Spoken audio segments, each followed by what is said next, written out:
पुढची महत्त्वाची बातमी आपण पाहूया। दिवाळीच्या तोंडावर शेतकऱ्यांवर जनावर विकण्याची वेळ आली आहे। धाराशिवच्या करजखेडाच्या बाजारामध्ये जनावरांची विक्री केली जाते।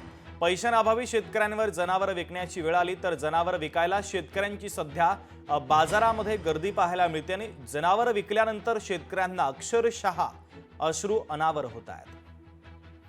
तर करजखेडा येथील जनावरांच्या बाजारातून आढावा घेत शेतकऱ्यांसोबत संवाद साधला आमचे प्रतिनिधी काकासाहेब कांबळे यांनी। आपण पाहूया।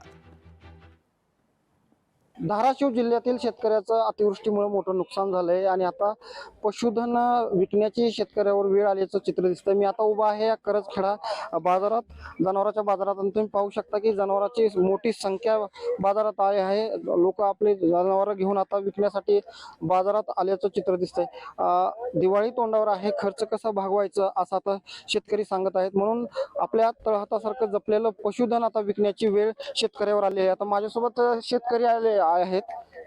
दादा, काय सांगाल, कशामुळे नेमकं सगळं जनावर इकायची म्हणजे पाऊस पाण्यामुळे वैरणीची अडचण, पुन्हा लोकांचं देवघेव हाय, परपंचाची अडचण आहे, दिपाळी तोंडावर आली, काय परपंचाला काय नाही। मग आता ही बाकीची काय लता कपडा लोकांचं देवघेव कशावर करायचं। मग सोयाबीन साठी लोक देवघेव होते, लोकांचं 2-5 काढलेलं ते देव म्हणल्यानंतर सोयाबीन पुरं गेलं पाण्यानं, कांदा गेलं, मग नंतर देवघेव कशानं करायचं। मग हा ही 2 जनावर इकल्याची पर्याय नाही दुसरी आम्हाला।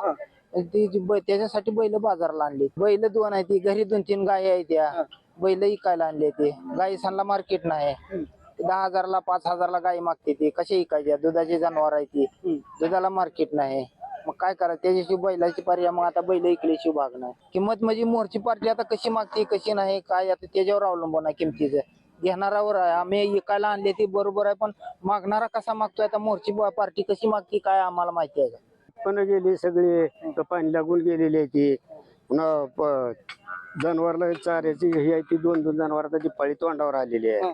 सणाची आता ही झालेली आहे, ती पैसा खर्च आहे नाही म्हणून आता ती शेतीतल्यावर राहणार नीट करण्यासाठी ही करतात। मस्त जनावर आणली ती काय। किती शेत आहे तुम्हाला आणि जनावर किती आहेत घरी, आणि काय काय नुकसान झालं? 2 म्हशी आहेत, त्या एक आणली आहे, एक आता घरी ठेवली आहे आता शेतीची मेहनत करण्यासाठी, म्हणून ते म्हशी काढल्या इकायला आणलेली आहे। कशामुळे या अडचणी साहेबांनी करा, साहेबांनी गेले काली फुटू रान वाहून गेले।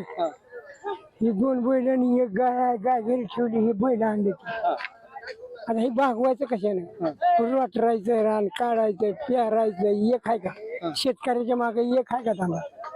तर त्याच्यामुळे आता कशाने भागवायचं, मजुरीचं लावलं की लगे हात पासाची मोहर, त्यांना काय द्यायचं। मग ही बैल जबाबडीची बैल, सरकारने मदत केली की लाख रुपये खर्च झाला, सरकारची मदत 10 रुपये आहे। सोनं आहे पण बाजारात त्याला येणार नाही, पुढे काय आपली अपेक्षा। तर आपलं पशुधन विकताना शेतकऱ्याच्या डोळ्यात पाणी आहे।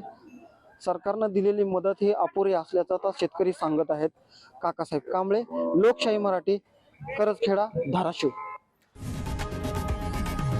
लोकशाही मराठी ऐका, पहा, जागरूक रहा।